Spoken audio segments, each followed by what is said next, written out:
Hello friends, welcome to RR foods. ఈరోజు మనం సజ్జలతో ఒక హెల్తీ కిచడీని ప్రిపేర్ చేసుకుందామండి. దీనికి కావాల్సిన ఇంగ్రీడియంట్స్ని ప్రిపరేషన్ని కూడా చూసేద్దాం. ముందుగా నేను ఒక 50 గ్రాముల సజ్జలు తీసుకుని మిక్సీ జార్లో బరకగా గ్రైండ్ చేసుకుని ఒక 12 అవర్స్ నానబెట్టి పెట్టుకున్నానండి. అలాగే 50 గ్రాముల పెసలు, 2 టేబుల్ స్పూన్ల పచ్చి బఠానీ, 2 టేబుల్ స్పూన్ల సోయాబీన్స్, 2 టేబుల్ స్పూన్ల పొత్తి గింజలు, 3 టేబుల్ స్పూన్ల ఎర్ర కందిపప్పు. వీటన్నిటిని బాగా వాష్ చేసుకుని 3 to 4 అవర్స్ నానబెట్టి పెట్టుకున్నానండి. వెజిటేబుల్స్ను కూడా మనం చూసేద్దాం. కట్ చేసి పెట్టుకున్న ఒక చిన్న ఆనియన్ తరుగు, 2 పచ్చిమిర్చి తరుగు, 1 టేబుల్ స్పూన్ అల్లం వెల్లుల్లి పేస్ట్, ఒక టమాటాని కట్ చేసి పెట్టుకున్నానండి. అలాగే ఒక బీట్రూట్ని, ఒక క్యారెట్ని కూడా చిన్న ముక్కలుగా కట్ చేసి పెట్టుకున్నాను. కొద్దిగా సొరకాయ ముక్కలు, కొద్దిగా పొట్లకాయ ముక్కలు, ఒక బంగాళదుంపను తీసుకుని కట్ చేసి పెట్టుకున్నానండి. అలాగే ఒక మామిడికాయలో పావు వంతు మామిడికాయ ముక్కలు, 2 మెంతికూర కట్టెలని సన్నగా తరిగి పెట్టుకున్నానండి. మసాలా ఇంగ్రీడియంట్స్ కూడా చూసేద్దామండి. పావు టేబుల్ స్పూన్ మిరియాలు, 2 ఇలాచి, 3 లవంగాలు, 1 ఇంచు దాచిన చెక్క, 2 బిర్యానీ ఆకు, 1 టేబుల్ స్పూన్ జీలకర్ర, 1/2 టేబుల్ స్పూన్ మసాలా పొడి, 1/2 టేబుల్ స్పూన్ కారం, రుచికి సరిపడా సాల్ట్. ఈ కిచడీని మనం కుక్కర్లో ప్రిపేర్ చేసుకుందామండి. స్టవ్ మీద కుక్కర్ పెట్టుకుని 1 టేబుల్ స్పూన్ ఆయిల్ వేసుకుందామండి.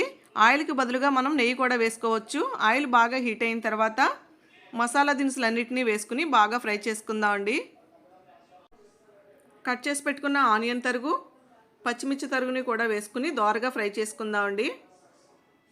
ఇప్పుడు దీనిలో మెంతికూర, అల్లం వెల్లుల్లి పేస్ట్ని కూడా వేసేసుకుని పచ్చివాసన పోయేంత వరకు బాగా ఫ్రై చేసుకుందామండి. మెంతికూర, అల్లం వెల్లుల్లి పేస్ట్ వేయడం స్కిప్ అయిందండి. ఇవి బాగా ఫ్రై అయిన తర్వాత కట్ చేసి పెట్టుకున్న వెజిటేబుల్స్ అన్నిటిని కూడా ఒక్కొక్కటిగా వేసేసుకుందాం. వెజిటేబుల్స్ అనేది మీ ఇష్టం అండి. ఇంట్లో ఏ వెజిటేబుల్స్ ఉంటే ఆ వెజిటేబుల్స్ని మనం వాడుకోవచ్చు. క్యాబేజీ, క్యాప్సికమ్, బీన్స్, కాలీఫ్లవర్ ఏ వెజిటేబుల్స్నైనా సరే మనం వాడుకోవచ్చండి.